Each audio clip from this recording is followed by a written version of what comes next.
we're gonna hit that point though, where like we just aren't gonna budge on shit we find to be common sense, and it's not gonna be like the grand, what's the word? Zeitgeist, modern wisdom, whatever you want to call it. This is gonna reach a point. I don't know what it's gonna be, but I mean, we'll be wrong.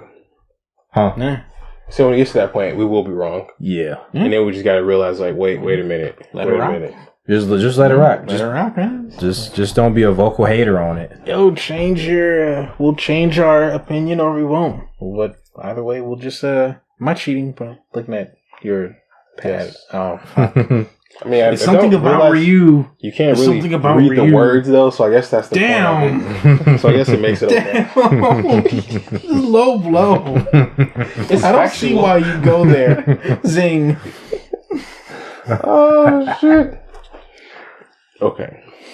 Oh. The groan. Oh. It was funny, but then it's sad.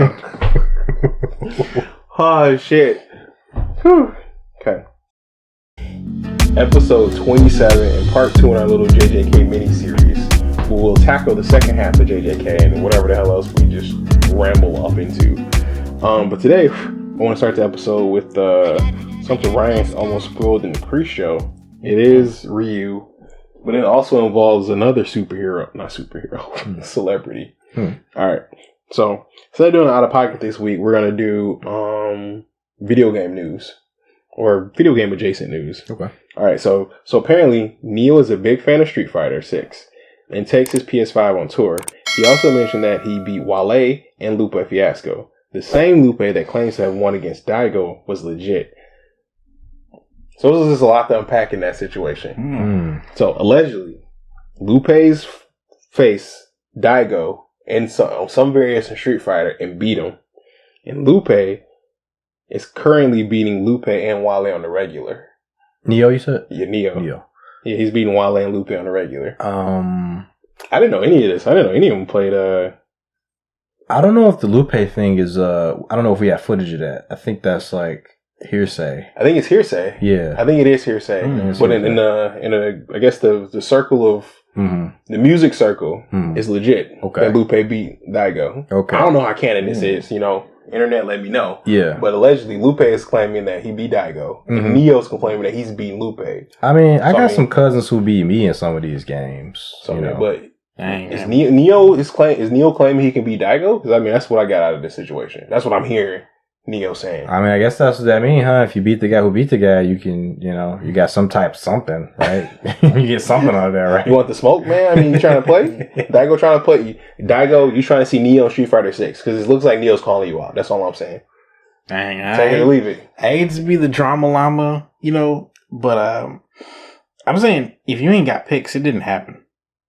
I feel that. I feel that. Hey, put up or shut up. You need the proof. We need the receipts. That. Dude, we got streaming services now. You got Twitch. You got YouTube. You can live stream. Even cruelly, you can have your phone recording somebody. You know what I'm saying? Bro, we got Evo moment from back in the day. Dang, from man, that was recorded. Dang, man, that was on VHS. I'm telling you. That's what I'm saying. There's always been ways to do it. We got no proof, but always. So Neo's claiming that he's him in Street Fighter 6, I guess. Interesting. A lot of those guys, there's even a lot of wrestling guys who play Street Fighter, like even professionally, like Kenny Omega and Austin Creed. Random. They both are huge Street Fighter guys. They've been at tournaments too. Like they've faced off. They faced each other. Yeah. Was that? It was Team Elite versus the New Day. Oliver. Kenny Omega versus Oliver versus Austin Creed.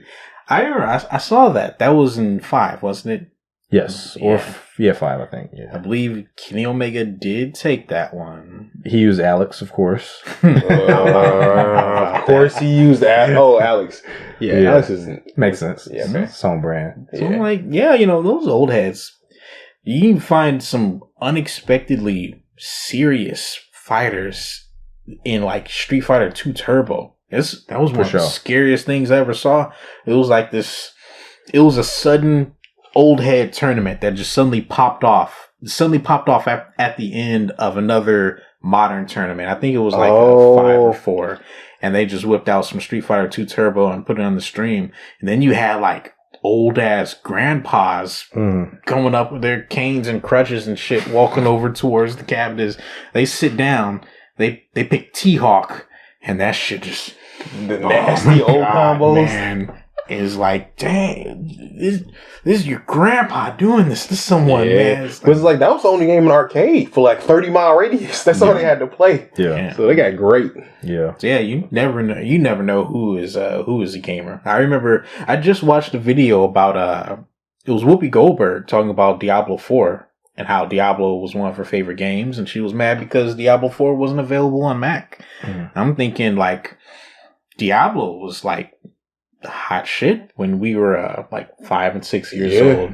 So it makes sense that like Whoopi, that was her Borderlands. You know what I mean? That was her Fortnite. Yeah, she was probably like our age. Yeah, during that time range. That time, she was gaming apparently. I can dig it. A lot of the rappers and rockers too, because they were always on tour bus, so they got something for them to do. Yeah, super busy. Even before like the Switch came out, back in the day. Remember that show on G4, the rappers gaming and shit like that. Icon. Was it Icons? Was it Icons? No, Icons was the documentary. It was the other one with the rappers. Was it Ballers or something? I don't know. But like you get Busta Rhymes on a tour bus and he'd have his... Yeah, that's why I found he was a Final Fantasy fan. It was so random. Busta Rhymes and Final Fantasy X.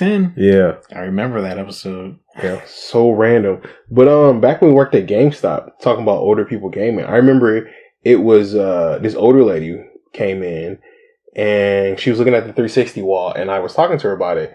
And I was like, hi, how are you doing? Whatever, gave it a whole spiel, whatever. And I assumed that she was buying something for someone else, whatever. So I'm like, hey, you buying something for whoever, blah, blah. She's like, no, I'm here for me and whatever.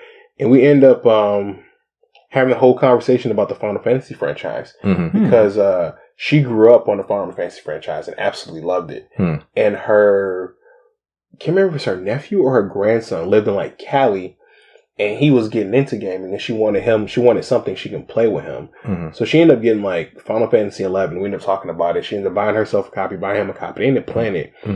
For like the years I worked at GameStop, she would come in and get the expansion packs, and like she would come in and like buy other stuff to like play with her. I don't know if it was grandson or nephew, or whatever. And it was just wild to me because like I remember playing video games with my grandma, but that was like Super Nintendo, and it's like.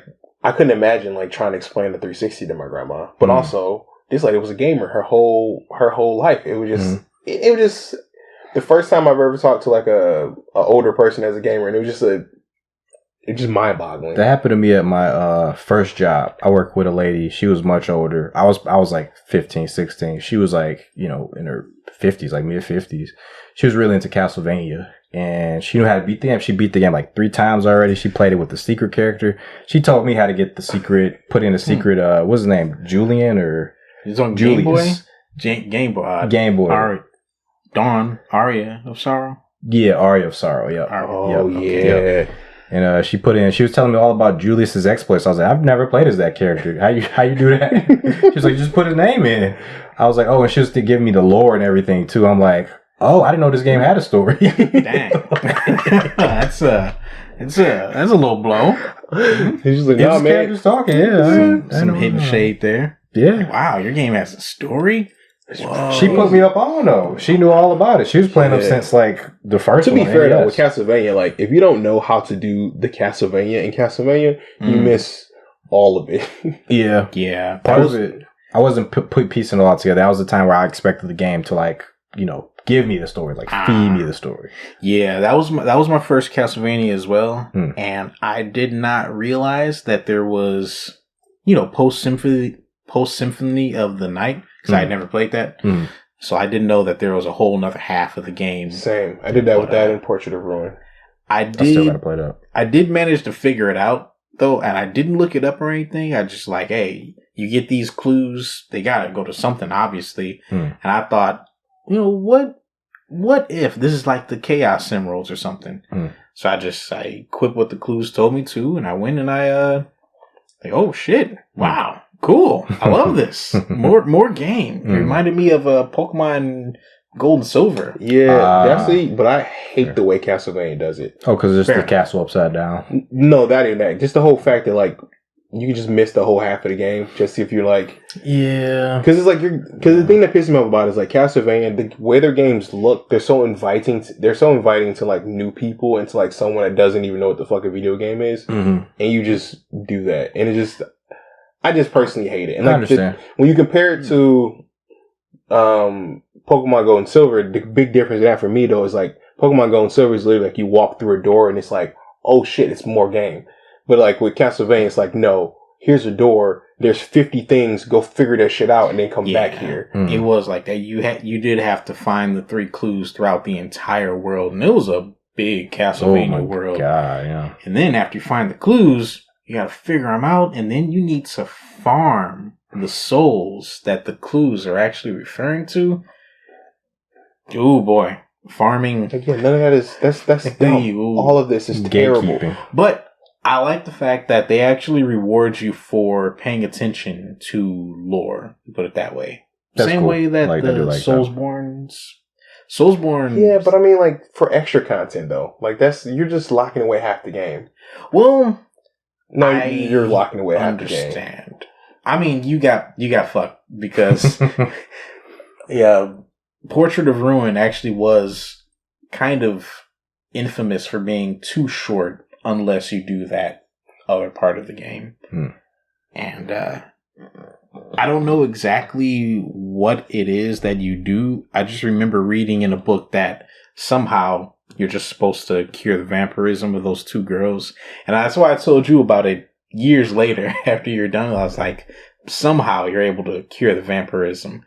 And you're like, oh, I have no idea how or what you actually do to do that. I don't know. I was always.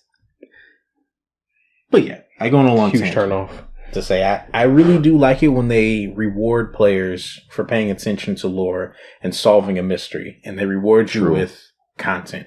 I agree with that, but it should not be. That should be extra content. It shouldn't be the main content.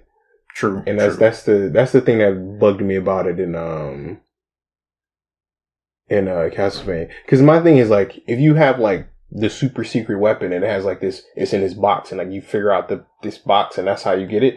Cool, because like that's part of the lore. That's extra. That's super secret weapon, but it's like it shouldn't be a key I need to beat the game. Shouldn't be behind something like that. And I just feel like Castlevania puts a lot more of like the stuff you need behind in that lane instead of just like extra stuff in that lane. Yeah, I'm gonna go between y'all because Castlevania does it in a way that's like this esoteric, really obscure thing, which again is cool if you are paying attention, if you know what the fuck's going on. But I feel like they could do it on like a scale. Like the main thing should have like an easier to solve. Yeah, I don't mind the puzzle aspect of it. It's just the fact that like you have to know that you're looking for a puzzle. Know that the puzzle is there. Know that the puzzle has pieces. And know that those pieces have a puzzle that goes into them as well. And if you don't know all of that, you don't even know to start for it. Yeah.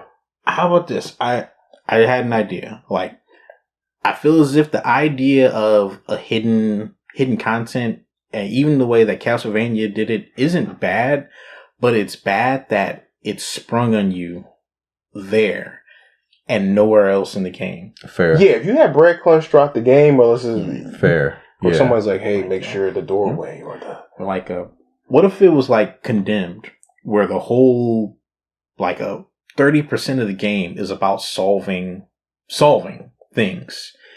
And in Condemned, what if they had another mystery that you could solve to find more content? And you've been spending your whole game solving other mysteries, so you know what to stop. You know what. Yeah, Mark's gonna hate this. That's you're training them for that. You're gonna hate this. They're trained for I'm gonna say it. Riddler puzzles. I didn't play that game, so I don't know. The first one though, not the second one. You're right. You're right. Because the Riddler puzzles in the first. Do you want to say the second one? No, I'm not gonna say the second because the second one overdid them. Just the first one. Yeah. They train you. They show you at the beginning that the Riddler puzzles are there, and then so like every room you get into, you're looking for something. Yeah. And it's like if Castlevania does that, then it's like cool. But it's like you get to the end and there's someone's like, "Did you find the stove?" And you're like, "What?" Bad ending. Dun, dun, dun. Yeah, Arkham 1 did it really well because you get like you solve this really big mystery at the very end of it if you do them all, and it's satisfying.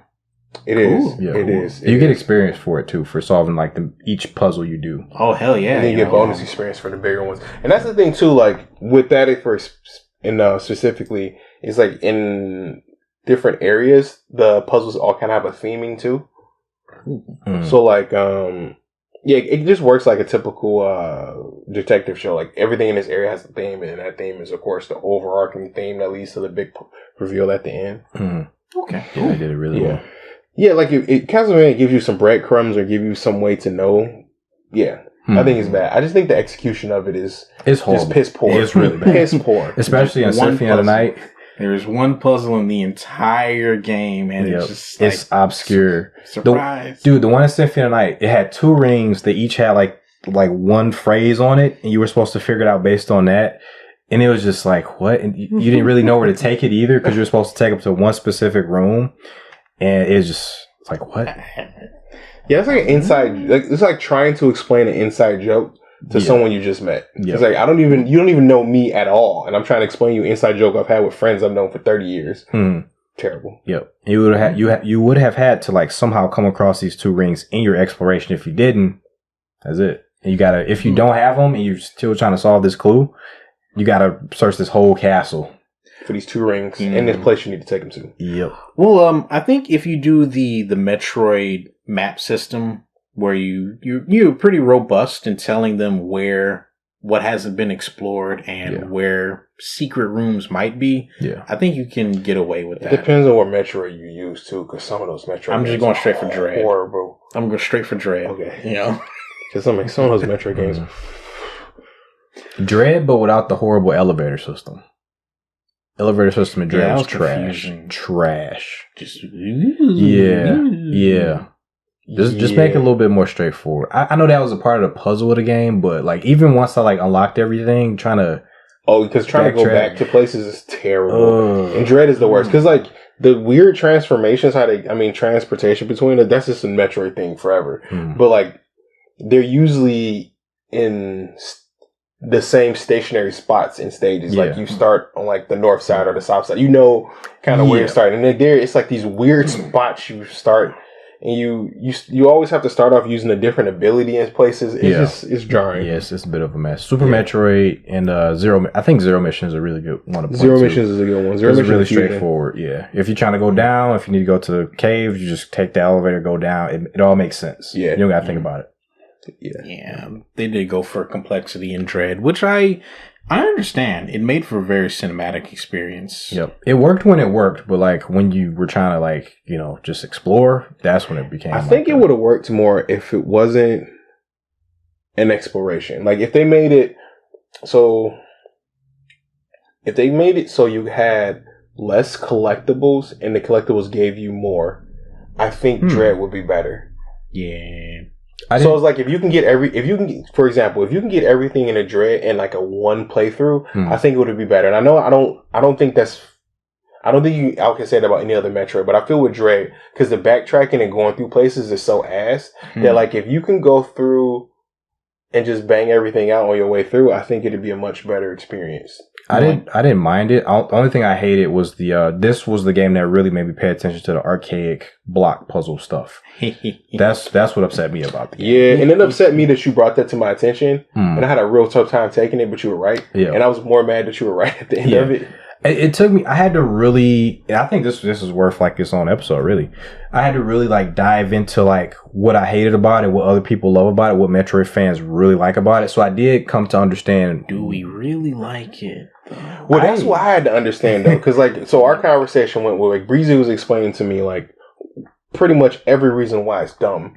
And every reason I was explaining to him why it was right was just me saying, it's Metroid because it's Metroid. His counter argument was like, but why is that good? And I just ran out of shit to say. And I got then after that, and I started really looking at it, and I was just like, fuck, this is terrible. Yeah. I was like, I'm not ever going to say that it's good, but it is functional for making You say mystery for making a puzzle out of nothing. Yeah, that's exactly what it is. But it hurts me though because the 3D games did such a better job at it. Yes. Well, I mean, 3D, they have a whole ass another. But I know what I mean though is that like you can fake 2D in these Metroid games though. If you wanted to actually like advance the state of the art, Yeah. That wasn't their objective. Yeah. That was they would have did it if that was their objective. Yeah, I don't know. I guess they wish they did more.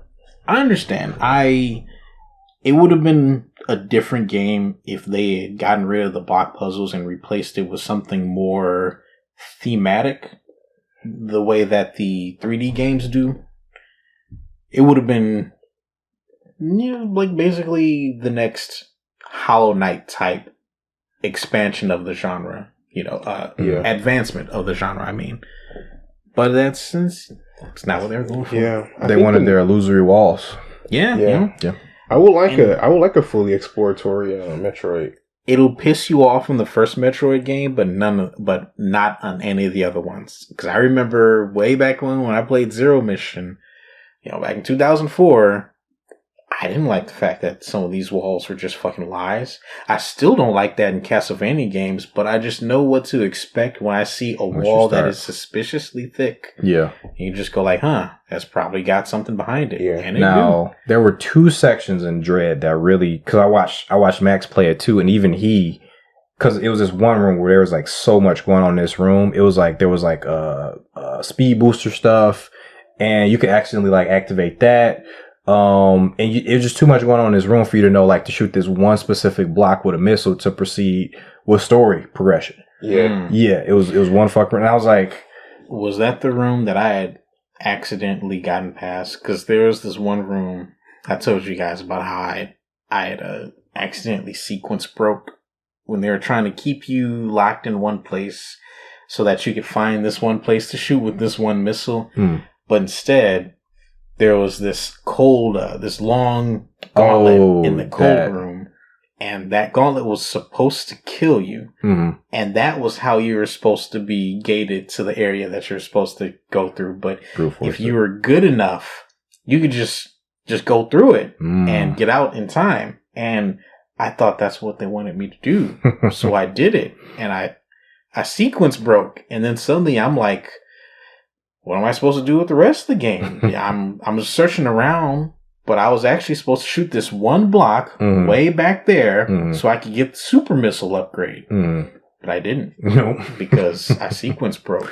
Yep. I think that was the second one. I think that was the second. Yeah. The first one is the only reason I found that block is because of a previous problem in yours Metroids. Yeah. But like when I get to a room and I don't see anything, I just immediately shoot drop a power everything. bomb. I just drop a power bomb because it's just better. I mean, yeah, it's the same thing as shoot everything. It's just quicker. Yeah. But yeah. Yeah. So like I just have it. But like it wasn't until you showed me that video and I thought about it. It's like I only know to do that because of previous trauma, and that's also dumb. And I knew to do that too, but I didn't have the power bomb at that point. So I was just I was just fucked for a little bit. And then I did shoot everything and I found it. And I was like, this is stupid.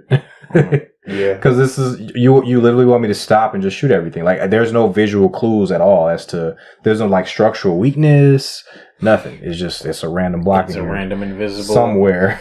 Yeah. And it's like, it's at the point now, it's like before I get it, it was kind of a cool thing you did because you couldn't really do the difference because we didn't have the tech. But it's like now, bro, it's like, come on. You know what? It's okay till it's like main progress. That's what it's like. Yeah. Again, like, do not block main progress behind this dumb shit. Like, extra shit. Do whatever you want with extra stuff. You can make that as complicated as you want to do. But, like, main stuff, come on. Yeah. And it's the same as, like, in the Mario game. What if you blocked main progress behind finding one invisible block? Ridiculous. Yep. Not good. Yep. Unless you make it so that there's no way that you can possibly get out of wherever you are without using an invisible block. Damn, but then you got to go back and explore the whole stage to... I mean, this is supposed to be like really small, like a single pit. You know, you can like dope. You know? So it's like, clearly it's got to be an invisible block somewhere. Otherwise, I'm soft locked. And then you just like, you know, click, you jump and you like, invisible block. Hey, this game has invisible blocks. Ha ha ha. But I mean, like, when you take that shit and go like, okay, now here's Castlevania. Find the invisible blocks bare, bitch. Nah. Yeah. Nah. Ass. What? All right, yeah, that was good. It's a good tangent off Neo playing Street Fighter 6. Damn, that went everywhere. All right, but so the second half of JJK, before we get into like the movie stuff, so that is the Kyoto Goodwill event and the death painting stuff. So the Kyoto Goodwill is just like the versus the Kyoto school, the Todo, the Besto Friendo. Besto Friendo. So that was the second half of JJK. Let's talk about that one because I want to talk about the death painting stuff separately because that's one of my favorite little mini arcs. So I want to do that one separate. How you feel about the sister school stuff? Cool. Good fights so far. Good storyline. Just like you don't usually see just straight up assassinate that fool and they just throw the whole squad at you. It's like, wow. I kind of wish that Yuji could be just a little bit more nervous about having several assassins trying to murder him. I mean, he literally just came back from the dead like the day of though, so it's kind of like, Oh, great reveal. A great unreveal. That's a good start to the arc. Yeah. Not dead. And just no reaction. I don't know how I'd feel if I came back to life and all I got was just like a sneer of contempt. It made sense because nobody else really knew him. And then the people he did know only knew him for like a day. So I don't know what he thought. I don't know what he expected. Like Megumi and Nobara only knew him for like a month at best. Okay.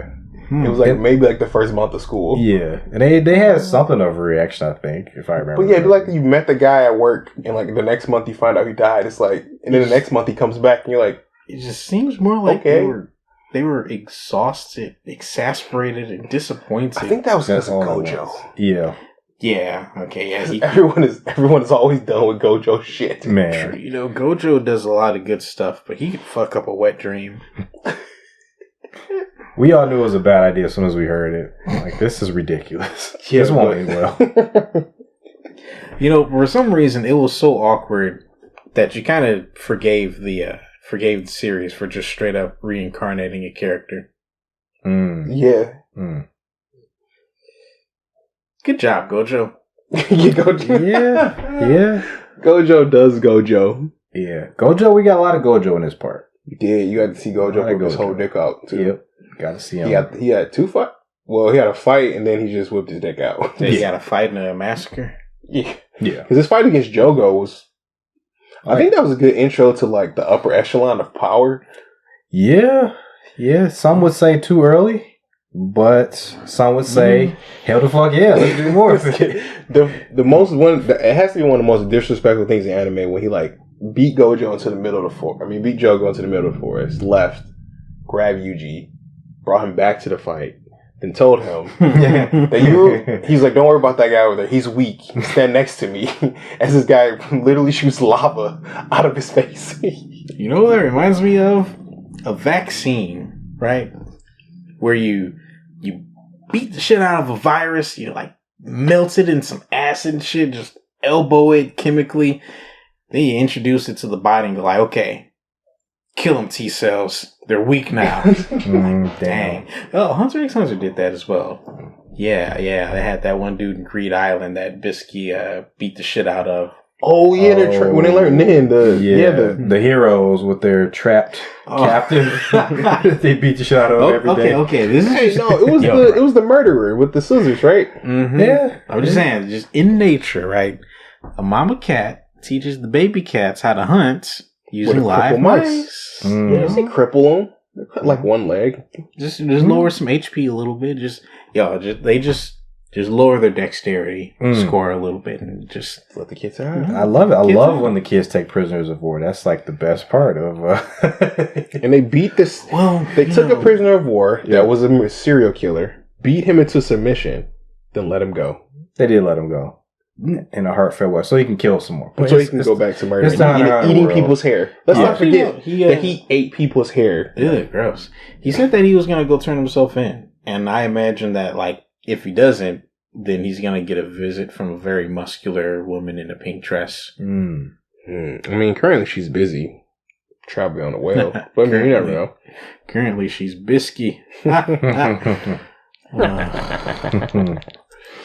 Yeah, but the Toto Yuji stuff is probably my favorite part. Toto Yuji. Oh, yeah. Oh, literal Besto Friendo stuff. Yeah, when he was teaching him like how to, he gave him the bro. The bro was like, hey, if you're going to throw hands, like, at least throw hands the right way. Yeah. I respect that. That was like meeting someone in the gym and having them teach you how to actually bench press. Mm-hmm.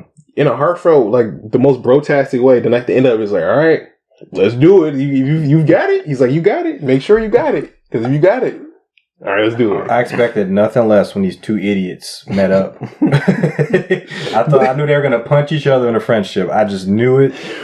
But canonically, Toto's one of the smartest characters in the show. That's why it's so good. His battle IQ. Battle smart. His battle IQ. Goku. Yeah, his battle IQ is like infinite.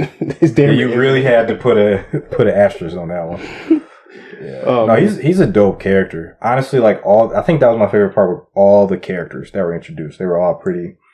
That's why I love tournaments. You get all these like different characters. You get to see their powers, their personalities. And you just get them for like, they just throw them at you. Yeah, like a little bit here, a little bit there. Yeah, I was really into that. We got some weirdos in there.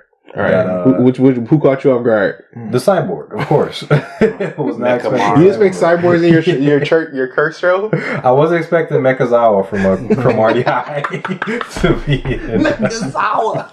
That's so good. Jujutsu Kaisen, but it turned out really well. I'm really interested to see like what else he has in store for us. He has a very interesting arc. Okay. Very interesting arc. Okay. What about you, Ryan? Any surprise characters? Just things you just caught off guard? I didn't expect Panda to just start throwing hands like Panda is not a panda. That's one of my favorite lines from the entire show. Yeah. He reminds me of Master Splinter. You just Animal Man. You think that he's dumb?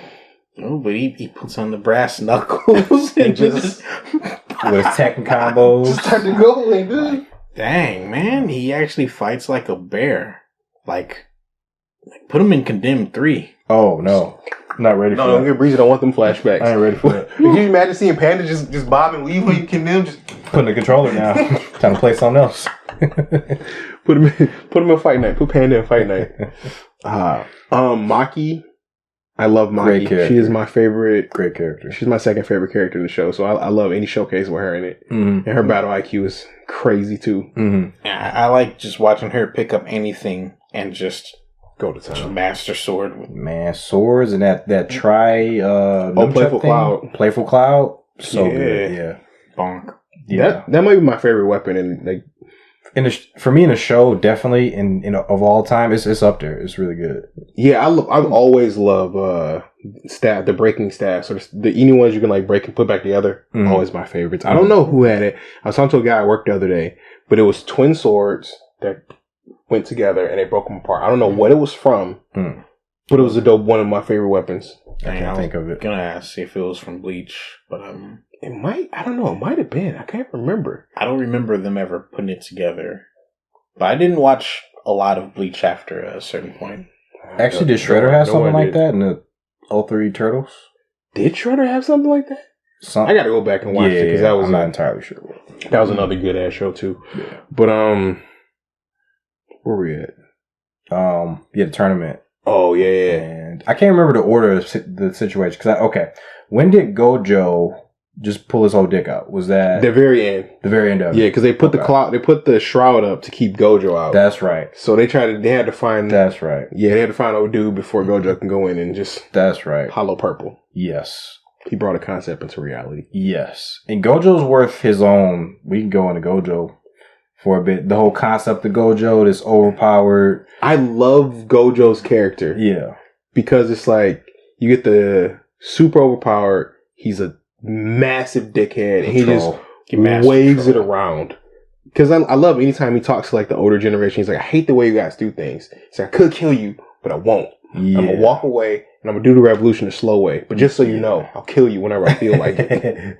I think my favorite aspect of Gojo is that he is incompetent because he's like, if he was like, he's so overpowered, right? That if he wasn't incompetent, it'd be a very short show. He just accomplished what he's trying to accomplish. He like Michael Corleone everybody and just like take over. be the head of everything. But he's like, he ain't like super. He's smart, but he's not like super crazy genius smart. Like, he's not like Yagami. So yeah, and that is the thing I like about Gojo the most. He not that. That was one of the things I appreciate him about the most. Yeah. Because he's smart, and his battle IQ is insane. Yeah. But he's smart enough to get shit done. Yeah. But he's not going to make a plan for a plan for a plan for a plan. He's not an administrator. Yeah, I think that's actually like a big part of his whole plan, basically, that he could kill everyone and then take over, but then he'd have to run the country. Exactly. So he just let the old people dotter about in the work, and he actually goes and actually makes actual changes. Yeah. But I like the fact that Gojo has a plan for something works and then a plan for something doesn't. I think that's an important part of a character not being like Yagami. Like Yagami had no backup plans because he didn't need them because he knew everything that was going to happen. Yep. At all times. At all times. Yep. And I like that even though Gojo sometimes has a plan for something that, if it works and a plan for if it doesn't, sometimes a third thing happens and he just has to actually react to that. That's those are just important character aspects. Yeah, you might actually you definitely didn't spoil something, but that's kind of the going forward is like, you see more of like Gojo having to Gojo. He has to Gojo better. Nice. Nice. I won't say better because he already knows how to Gojo to the maximum. We get to see him Gojo better because he has to. Because at this point in time, he hasn't had to really do anything. Like he's like, all right, you guys, everything's been kind of light work. He's like, all right, you guys have been strong enough to take care of this stuff. Yeah. But like when you went to Shibuya stuff, we started reaching stuff where like, stuff from the west side of Final Fantasy 2 starts popping up. Dang. And they're not ready for that yet. Fair enough. Yeah, Gojo, he was all over the place for me because at first I didn't really care for the character because I'm like, all right, Kershaw.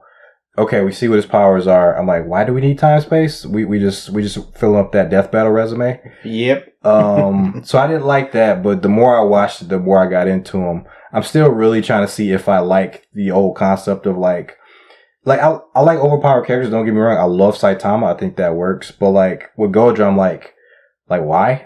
Like, I think knowing you, after you watch his flashback arc, you'll like Gojo more. It's the flashback is God of War, and the current stuff is God of War 1 through 3 for Gojo. For you, because I know how you are. So this stuff is so like when you see his flashback arc, I think you'll have a very different opinion of Gojo. And now we have proof. I said it here, guys. Okay, we're gonna see after you watch. We're gonna do the movie, and then we're gonna watch the first 5 before we do talk about it again. Okay, and so when we do that, the first 5, I think your opinion's gonna change. Okay, Gojo killed Dumbledore. That may actually turn out true. that may actually turn out true. Do you have any further about Gojo? Gojo? Nah. But then who's so they're from Kyoto. So like new characters that popped up in this part. Like who's favorites? Great question. We won't do villains. Just do the other heroes. We'll talk about the villains in a bit. Damn. Does I know.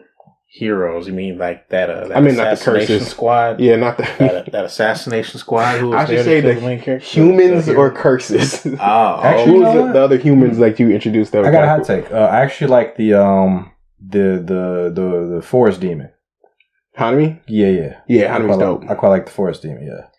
I actually really like the volcano demon, even though he got dog walked. Yeah, I feel if he were fighting anyone else, true, that would have been a terrifying boss. So, fun fact, like throughout the show, that's kind of his storyline. He gets the worst matchups in all of his fights. He's such a dope character with such dope abilities. He has the worst matchups in all of his fights. Probably by design, I imagine. Yeah. Because he is that character like you. No, he's on level 100, but everyone he fights is on level 200. Yeah. Except Gojo. Gojo's like way up. Gojo's infinite. His level's infinite. Gojo's a different one. I'm excited. I'm excited to see who he fights next if it's not Gojo. Yeah. You have to wait till season 2 to see his next fight. All right. What's about you? Who's your favorite newer character? Or who most interesting newer character you've seen in this part, the second part of it? There's a lot of them. I guess that would be Besto Friendo. Toto? Yeah. Yeah, Toto was my favorite. Meathead, muscle bro, battle maniac. In any other world, he'd be the main character. but it seems like he was the main character of his own arc some time back, where he learned his, powers and his love of red-haired women with big asses. Yeah. No, he's never the main character. He's always the main character's best friend. Oh, like just the big burly, just. He's Boom Knuckles. Yeah. Yes. Straight up Boom Knuckles. Okay. Yes. That's fair. So he's based off of Zaraki. He was directly inspired from Zaraki. Oh, I like him better than Zaraki. I like Zaraki, but I like him way better than Zaraki. Because he takes the Zaraki part well and just adds the little twist that makes it. As long as he don't two-hand nothing, I'm with it. He gives people two hands. That's great. That's great. I like Zaraki, but I don't feel as if he had enough interaction with other people. He was just a threat that was just there to just be a bulldog whenever they needed one. Force of nature. He wasn't really a character many times. He wasn't there for his character. And he could have been. He could have been a really good foil for Ichigo. I think Zaraki is best as like someone to play off of. He's the straight man in the jokes. Like you just put him in situations with characters that are like horribly, personality wise, are horribly to be around him and make it so he can't kill them and just let it happen. He's the Broly of Bleach, like the classic shit talking Broly. Yeah, but like imagine putting Broly in like Pokemon. You know what I mean? It's like you can't let him kill anything, but he still needs to be a menace. Oh, I see what you mean. Okay, yeah. It's like you get so much more like that comedy. It's so good. That makes me even more pissed that Ichigo technically beat him early on. That's what made me stop watching. Yeah, that was the moment I stopped. Yeah. Dang. Oh well. Sorry for you guys. Yeah. I mean, I'm watching the 1,000 Year Blood War. I'm gonna read it. I would just watch the 1,000 Year Blood. I would just do the 1,000 Year Blood War and call it a day. I'm gonna watch all the classic big three shonen. Because the 1,000 Year War kind of retcons all of Bleach anyway. Kind of just retcons Bleach to this own new thing at the end. It's like, yeah, you watch the rest of it, you kind of know what happened. Yes, cool. Anyway, right? Because everyone's Bankai's new, everyone's power is new, everyone gets these new things, and it's like, why did any of this matter beforehand? Mulligan. Fair enough.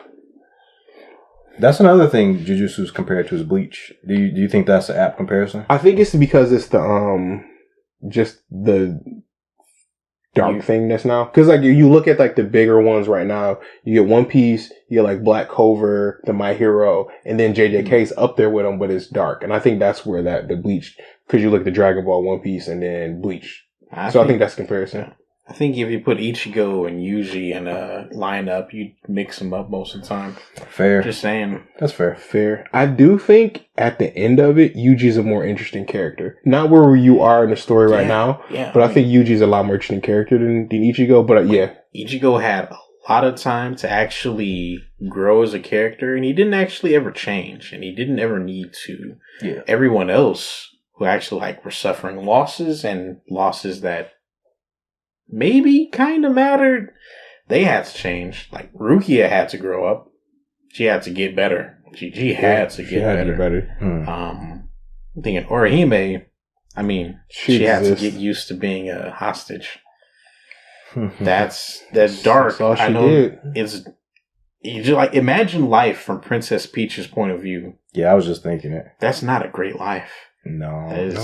But I mean, like, I like when that princess character then does something about it. It's like, yeah, I'm getting captured, but I can at least do push-ups or like do tech or like, do something to help yourself. Okiura was her friggin' bodyguard. And if Okiura was my jailer, I wouldn't be doing shit. Bro, I mean, he walk up and go like, hey, where's your soul at? Is it here? I could just rip it out if it is. And like, he's serious. Like, the only thing keeping him from killing you is just his orders. And maybe not even that. It's like, bruh, man, it doesn't matter how many push-ups you did that morning. That was a badass character. I wasn't even into Bleach, but Okiura, when he was doing his shit. Yeah, until he got jobbed, but, we're talking about that one. Yeah, it's Bleach, so. Yeah, it is what it is. But I don't think the comparison is as insulting as it comes off as. I think it's meant in a positive light. It's just that, Bleach is kind of just seen in a negative light for the years. But I will say, if you haven't watched 1,000 Year Blood War stuff, it is really well done. And like I said, it mostly retcons OG Bleach, so kind of just watch it as its own thing and call it a day. I gotta catch up. You suffer through that, then, bro. I'm like, more power to you. I didn't watch. I watched until Ulquiorra died, and then after that, I stopped watching because, as far as I was concerned, that was the strongest of the. That was the most interesting character. But you didn't like number 0? I don't even know who that is. Number 10. You already know. Number 10, he had to erase the 1. Then he became number 0. That fight off screen. He was a strong. He got defeated off screen. Yes. Yeah, Wakamundo was a time. Was a time that we don't go back to. That's my favorite Bleach meme, though. Go white. I feel like we kind of grew up in the war zone of anime. Just we got stories about the shittiest anime jobbing. It's like, oh yeah, remember that series? It was good until it was shit, and then I stopped watching. That's a lot of stuff. Well, I think too. Well, we were in the filler age too, so we got a lot of the filler. We got a lot of things in anime fans now. We have the luxury of the manga is golden, so most things try to stick to the manga, try to stick closest to it can to the manga, and usually the only thing they change is changes that the author's either canonically made later or stuff they've talked to the author about or stuff that genuinely just kind of helps tell the story. We're out of the age where you Mecha Naruto, the bounce, Hey, the bounds were actually kind of cool. It's just that I didn't know that they were, filler at the time. Yeah, but I mean, we're out of that aspect. Filler now is a fight, the fight goes on a minute or too long. Filler isn't actually the filler it used to be of old age, which is no 30 episodes of filler. No 30 episodes. We ain't cutting back to Master Roshi Shack for no reason. No, man. See what they watch on TV? No, don't get me wrong. Toei for sure. Yeah, the One Piece is the one now. You can see everyone watching Luffy. I know Goku just turned Super Saiyan, but I want to see what the fuck Oolong's doing. Yeah, he's obviously looking at Goku turn Super Saiyan. No, he's looking at aerobics on TV. Oh God, totally. Oh, super random funny story about that. So I went to get tacos the other day, right? And this guy, he's about our age. He's explaining to this older guy about wrestling from the 90s, and he's like, dog, wrestling is so great back in the day. He was like, yeah, because he was like, girls used to actually wrestle back in the day, and he's like, it wasn't just wrestling. He's like, just bra and panty matches and stuff. He was like, you're 12 or 13. He's like, it was the shit. And it's him, is these two guys about our age, and this other older guy. And these two was talking about shit. I'm eating my tacos, and I'm just laughing or whatever. And he says he's like Trish Stratus and Jacqueline. And then I start jumping in name people. He's like, yeah, he gets it. So we had this bonding moment over tacos and puppies and wrestling and puppies. Tacos and puppies. While we were at the taco, and then we were talking about it, and the old guy was like, he's like, wrestling wasn't like that in the back of the day. He's like, we wanted to see that. We just turned on the TV. He's like, you had the aerobics playing and everything. Oh, it's when you said the Master Roshi thing, that made me think about it, and I was just like, oh shit, they actually did that. Yeah. Old perverts actually did that. Yeah, different generations and of sick freaks. And that's what was the funny part. I was like, oh God, it just changes. The pervertedness, it just moves. Yeah. Now we're just going to TikTok. Yeah, you don't gotta just the internets. Just the internets in general. I followed that one the parody account with the butts and the pussy fat. I followed her. Dog, those are all hilarious. Hers is hilarious. Pussy fat. Yeah. She aggressive. Yeah, so aggressive. She takes her mic protection off just for that one line. That one. Because I'm like, all the rest of her audio is picture perfect, super crisp. Yeah. Pussy fat.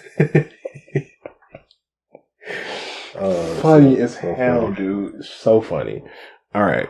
Well, then the last little bit was the death painting art. That's when they fought the two. They went and death painting. The last couple episodes. I can't remember. Was it an actual painting? No. Okay. It was they had to figure out that curse. And they went in and he had to fight the whack-a-mole thing. And that's when Megumi used his domain expansion. Yeah. That was good. That was really good. I liked all their one-on-one fights there. I ended up actually 2v2 1-on-1. I gave a shit about the villains. in that one, kind of, because they were like brothers or whatever. Yeah. So they had the brotherly bond, and yeah, I kind of care for him a little bit. Yeah, that's not gone. Oh, okay. Because the other character Chozo, Yeah, he's a big part of season 2. okay. That's the one that got away. The No, that was the one that was with Mahito and them when they were playing Sorry or whatever the hell they were playing. Oh, Life. They were playing Life. Yeah, got a chance to see the Sakura of the team actually do something. That was cool. Yeah, I like her. She's the best version of Sakura. Yeah, They do have the same hairstyle, but still kind of hurts to be called the Sakura of anything. I mean, Well, Sakura's the first girl If from it's- trio, or the Bulma, I guess, who make her bad. I mean, if you want to call her Bulma Hermione, was super useful. Bulma was absolutely vital. still is. Shit doesn't happen without Bulma. Yeah, She does keep the world moving. it still is. I guess Nobra isn't a Bulma, but she's more than a Sakura. Yeah, absolutely. Yeah. Yeah, I love her ability.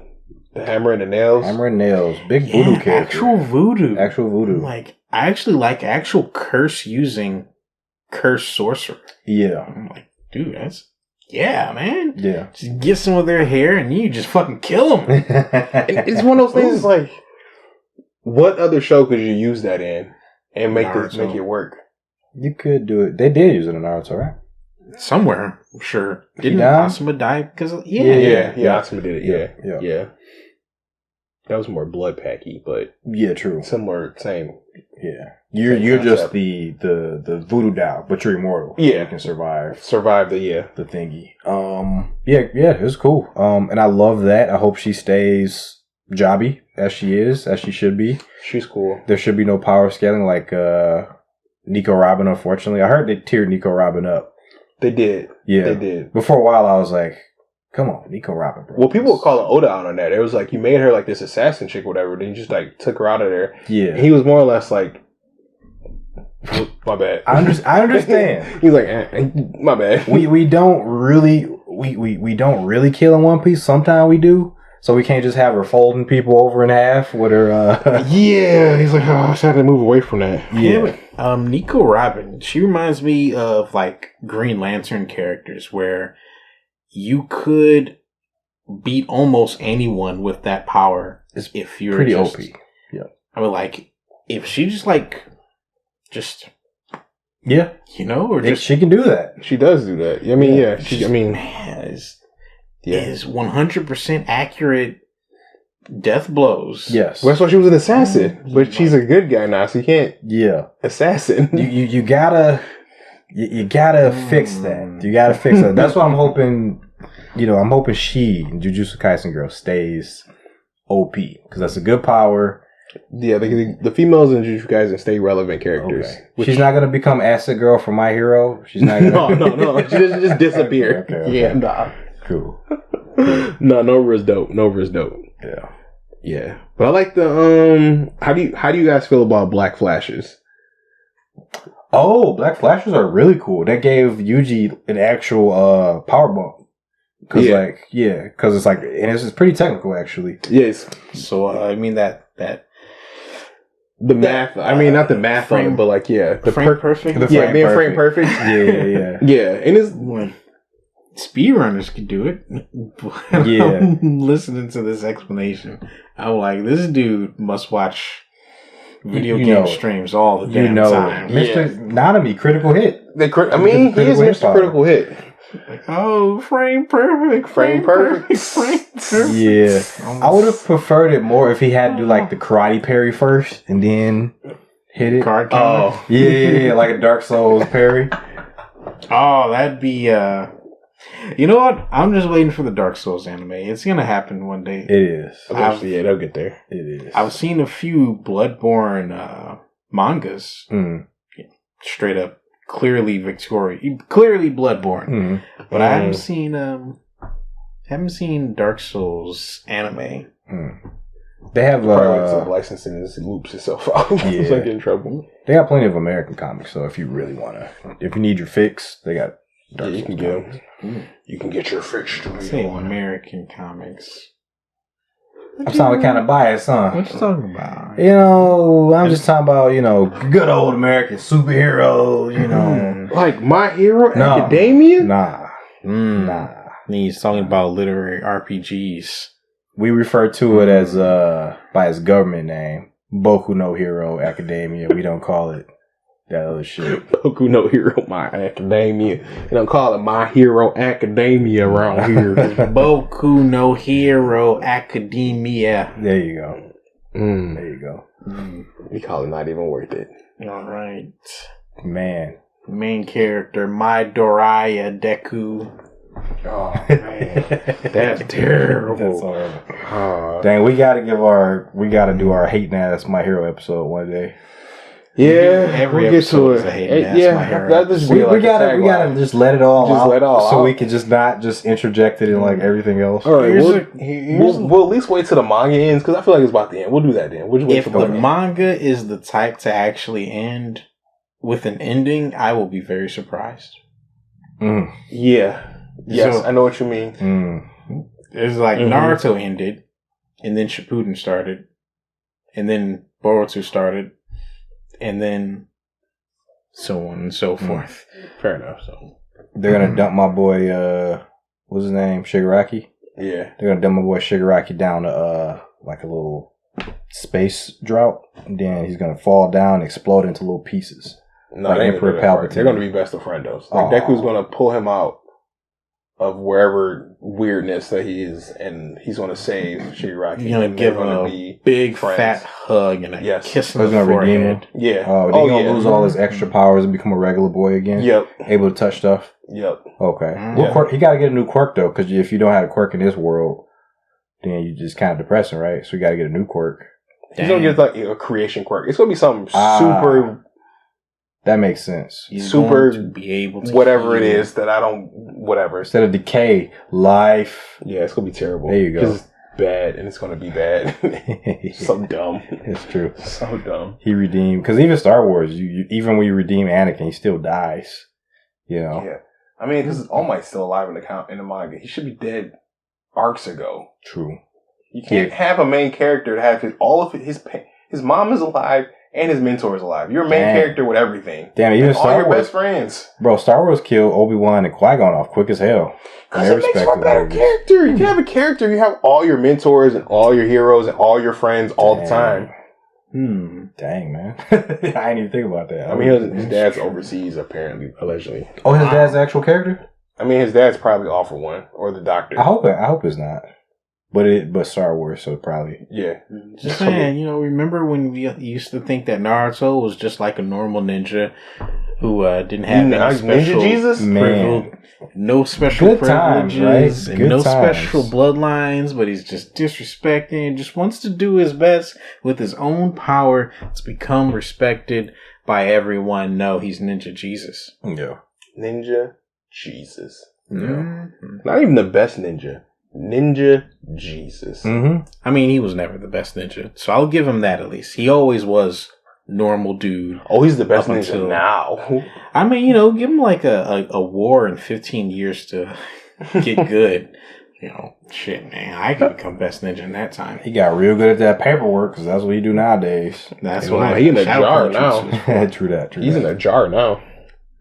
Really? Oh, he's in like the healing. No, he got captured and put in a jar. Oh, by the villains. What the fuck captured him? Ain't he like you want aliens? Oh well, DBZ taught me aliens. DBZ taught me aliens are stronger than God. So. Say ninja aliens. Yes. Well, these are ninja god aliens. Ninja alien gods. They just need to be aliens. They were aliens. No, they were aliens. Then they became gods, and then they became ninjas. So alien ninja gods is the proper. You just got to be stronger than everybody on Earth to be a god. So yeah.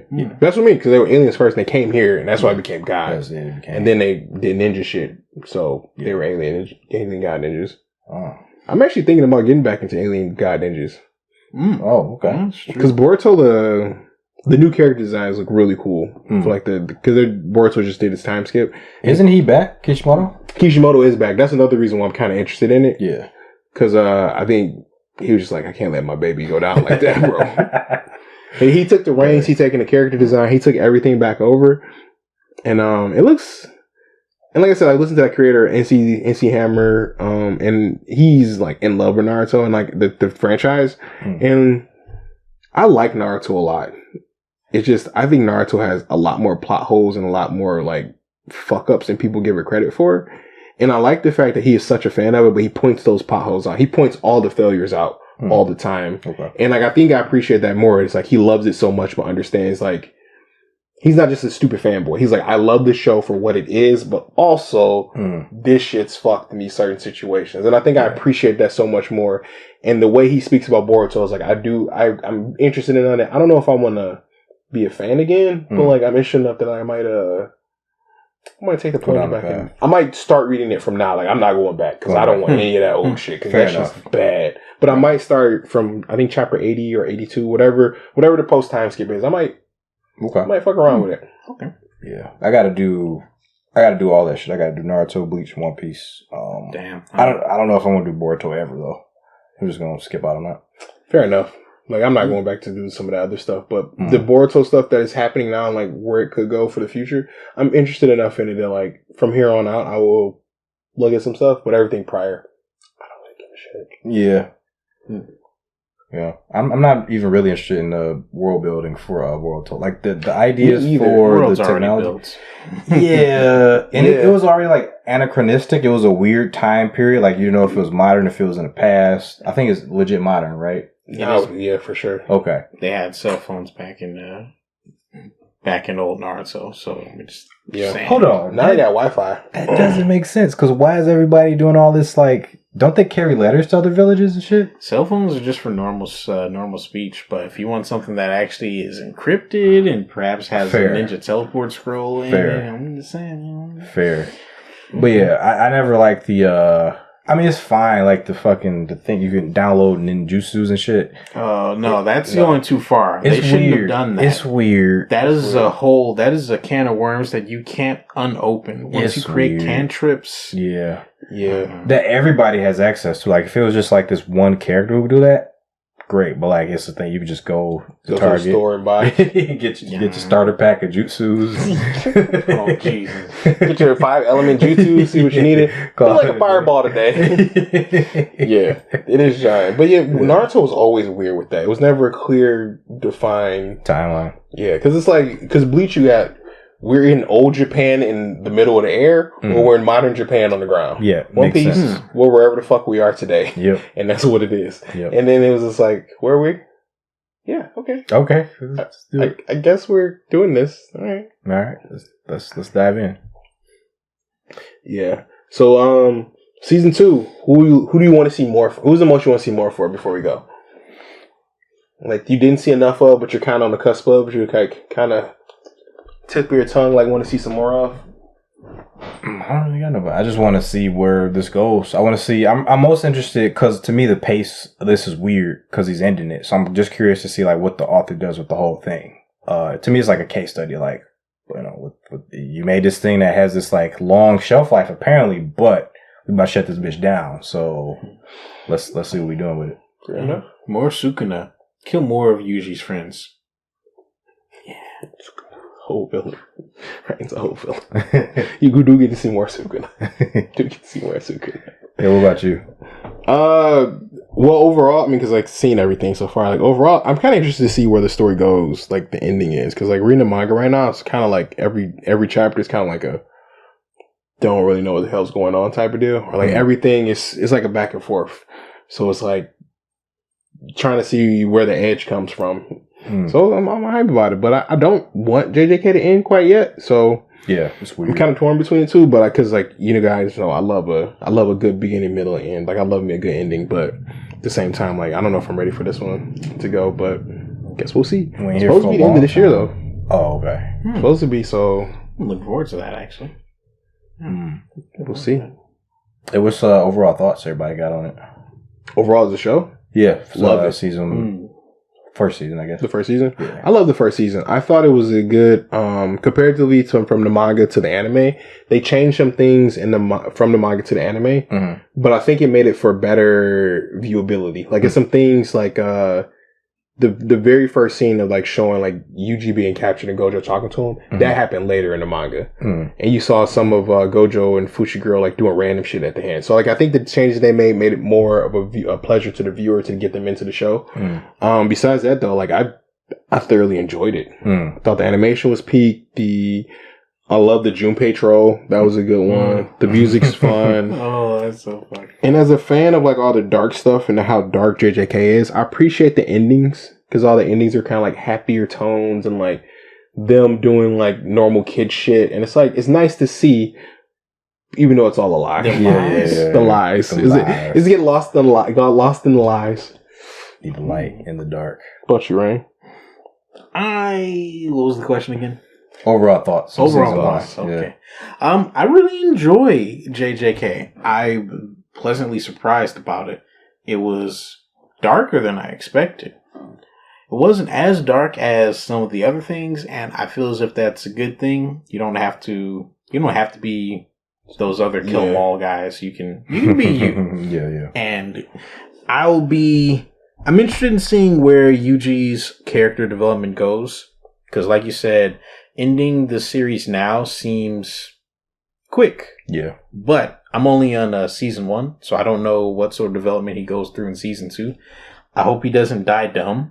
Seriously, that's really I feel as if that is like... That's a weird hope, but I know what you mean, though. You know, like, you need a worthy death. And you need to be worthy of it, and you can't do that by being derp main character punch. If punch dies, it doesn't mean anything. Right. It's just sad. It's not even sad. It's just dumb. You just die like good life lesson, I guess. You die like you lived, you idiot. dumb Dugan. Dumb Dugan. All right, we a little slap happy. I think we got okay on that one. May your pillows stay warm. Pillows stay cold. Your bed stay warm. Stay perfect, chat. Peace.